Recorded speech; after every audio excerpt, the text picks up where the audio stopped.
Hey there, hello, hi there everyone, it's me Claire. Today is the 1st of November and I felt really motivated to do a video. So now the subject that we are mostly going to be revolving our key points around is do not give crap, but also at the same time do not take crap. So in this video, I want to put an emphasis on not only wanting the better or the if not the best things in life, but also making sure that what we are giving out there and the kind of individuals that we are being is something of quality.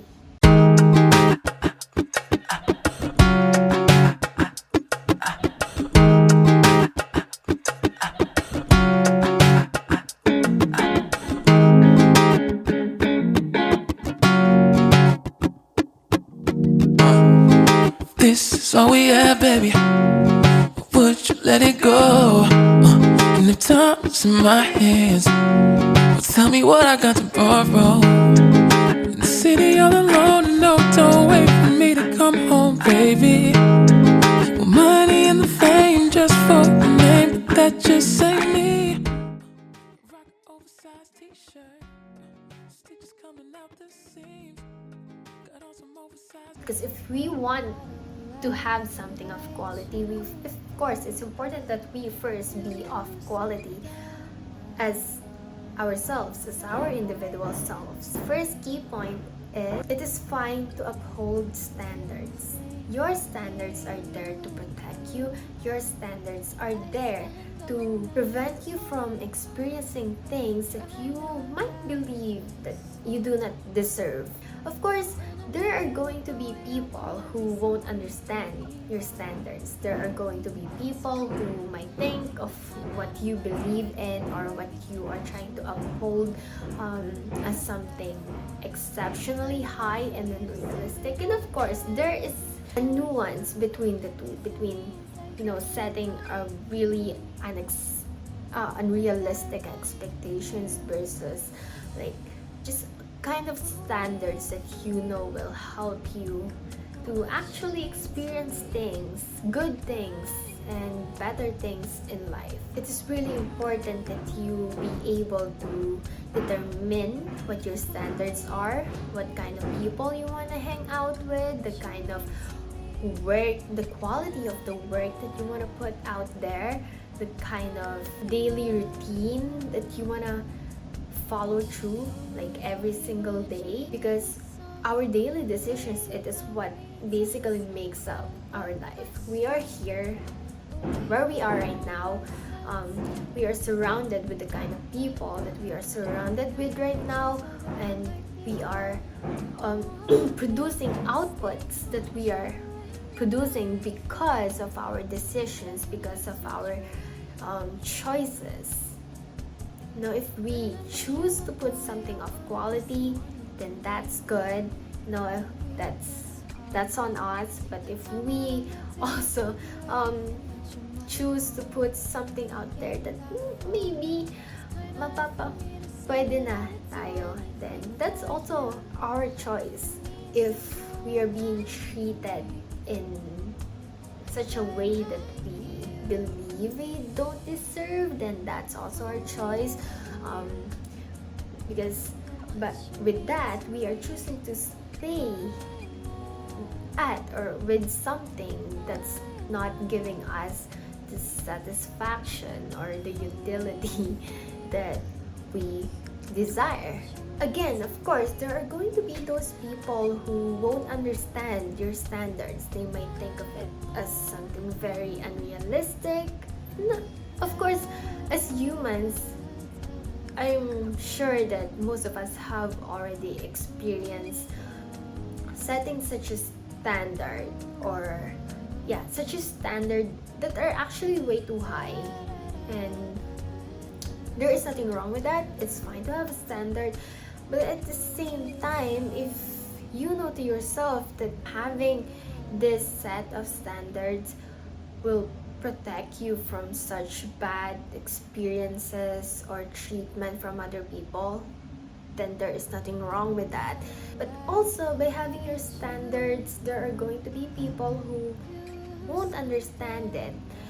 So it's important to take note or to keep in mind to not let those people take control of your emotions in such a way that it will lead you to questioning your worth, because they are incapable of understanding where you are coming from and why you are trying to stay faithful to your standards and values that you hold on to in life. With your standards, you are making sure that you are not, or at least trying to prevent yourself from getting involved in such things that are not of quality or less than what you deserve.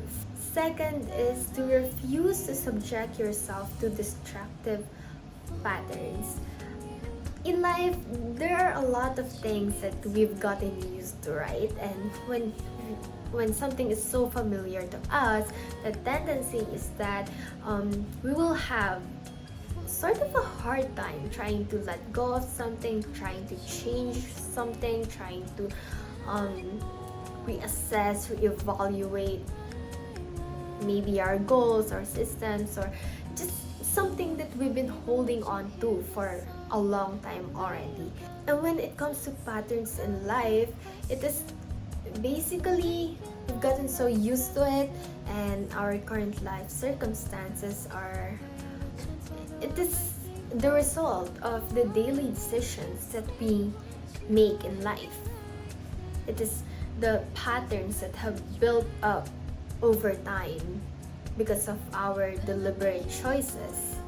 And as humans, we have the tendency to to subject ourselves to destructive patterns, or maybe just habits that are not that good for us, but we find ourselves not really able to let it go. And of course, it's not easy. It's not, I don't think it will ever be easy, and there are going to be instances where it's find it difficult to break free from it. But at the end of the day, we must remember that if we find ourselves in such patterns that we are not happy of, then we also must take that accountability and that responsibility in ourselves to accept that at the end of the day, when we are in a situations that we are not so in fond of, it's still on us. Like most of the time, right? Of course, there are going to be specific circumstances where we really do feel like, oh, there's nothing much we can do about it. But a lot of times we are put in certain situations. Most of those times, it's because we are still choosing to remain in that same exact position. Like, be brave enough to be willing to let go of that certain thing you want to let go of, and also at the same time be welcoming and open to let something new enter your life, to discover something new. But then of course, not everything needs to be let go of, right? Sometimes it just needs to be fixed, or it just needs some time to mend, I guess. But in such case where you need to let go of something, evaluate your decisions, contemplate, weigh what are you about to lose when you carry on with this decision. Also, don't forget to consider what could potentially be in your life once you let go. No regrets. No regrets. As long as you learn something, because with not saying when you let go of something is a mistake, right? But of course we all make mistakes, and with mistakes, I do believe that there is a lessons waiting to be discovered from that mistakes, and we just have to find it. And sometimes it can take so much time or so long before we learn that lesson. As long as we learn it, let us not be too conscious about the need to learn as much as possible in in in such a small amount of time. Let us take our time in this life. Let's just like carpe diem, right? Seize the day, seize the opportunity, take all the chances that you can take, don't waste opportunities. Take your time. Breaking free from a destructive pattern or bad habits that you've gotten so fed up of already, it needs time. And you also at the same time, you need time in order to grow, in order to learn, in order to accept things. If you know to yourself that you are giving your best efforts at something, producing good works, and just trying to be like a better person every single time. Let's just take it one day at a time, alright? Like, don't rush. But at the same time, there's nothing wrong with having standards. Like, I just want to say that always remember that you are not too much, you will never be too much, and if someone makes you feel like you are being too much, then maybe they're just not the right person, or they don't really deserve that place in your life. You know, you will never be too much for someone who can handle you, who can understand you like deeply, not just, oh, I understand you, like it's different, like in-depth kind of understanding. It's not you, but it's just as simple as them being incapable of understanding you, like in-depth kind of understanding, like where you're coming from, like why are you holding this. If they don't understand that, that's not on you, that's on them. Bye.